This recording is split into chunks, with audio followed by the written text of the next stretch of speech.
President, Mrs. Reagan, distinguished ladies and gentlemen, I'm touched by your cordial welcome and the warm words with which you and Mrs. Reagan have received us here in Washington. We're equally honored by the generous remarks you, Mr. President, have just made about my country and people. Seen from Washington, Nepal is almost on the other side of the globe, and yet, as this friendly gathering here tonight shows, distance notwithstanding, friendship and cordiality based on shared ideals can exist between countries that are geographically far apart. In 1947, as soon as Nepal broke her age-old isolation by seeking friendship beyond her borders, it was with the United States of America that Nepal sought to establish her diplomatic relations. Since 1951, the year when my grandfather, late King Birendra, led the Nepalese people to democracy, we have looked to the United States as a land of freedom and fulfillment. The enduring ideals of the founding fathers of America, who spoke to men of liberty and independence, have inspired men throughout the world, including those of us living in the mountain fastness of Nepal. In our part of the world, if America is looked upon as a land of gold, grain, and computers, a country of skyscrapers and space shuttle, she is also regarded as a nation committed to respect man and his dignity. A land of discovery, America has distinguished herself in being inventive, in breaking new grounds, and opening newer horizons of knowledge for the betterment of man. With a country such as the United States, one wonders if Nepal has anything in common.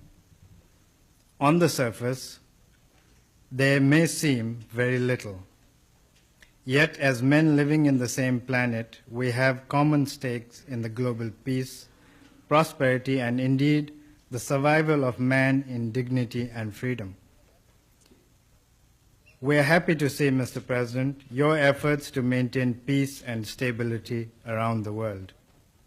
The Nepalese people join me in appreciating the understanding with which, on behalf of the people and the government of the United States, you have extended support to the concept of Nepal as a zone of peace.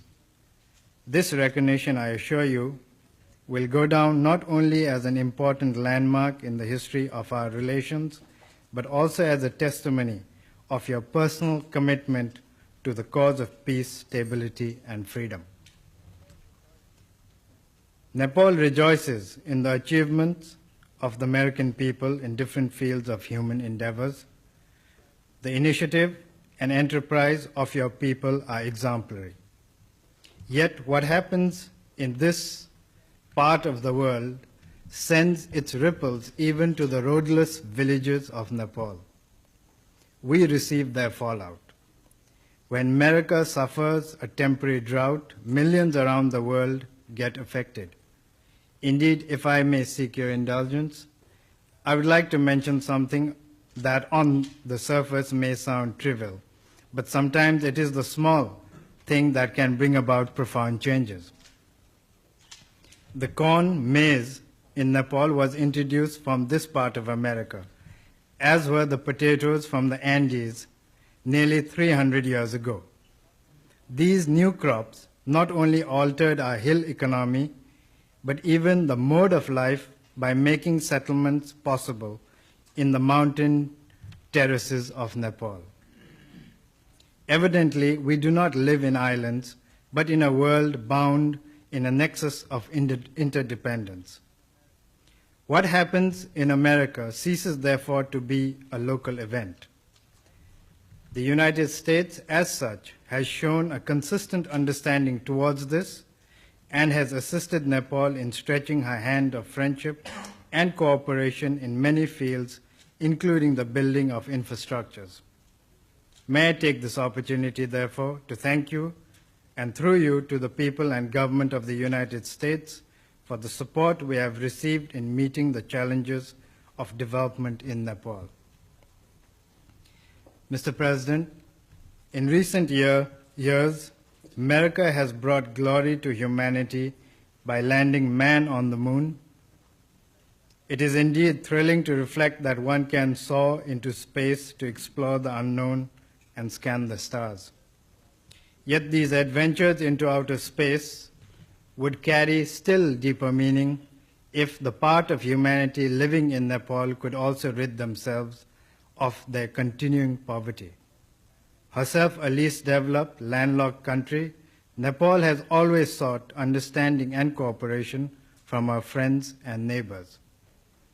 In fact, since the time I assumed responsibilities, I have sought that the minimum of basic needs must not be denied to people anywhere in the world.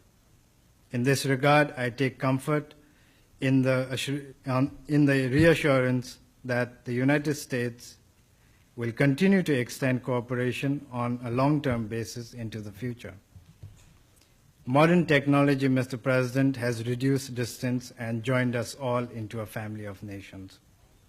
This situation demands that we create an enduring relationship based on a sense of purpose and meaning.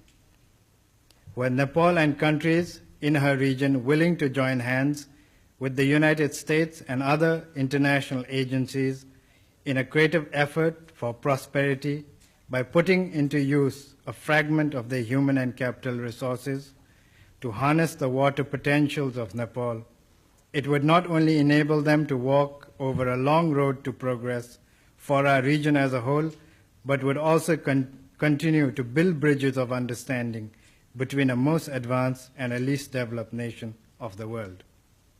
It would also mean eliminating the perils of hunger on the one hand and the danger of instability and extremism on the other.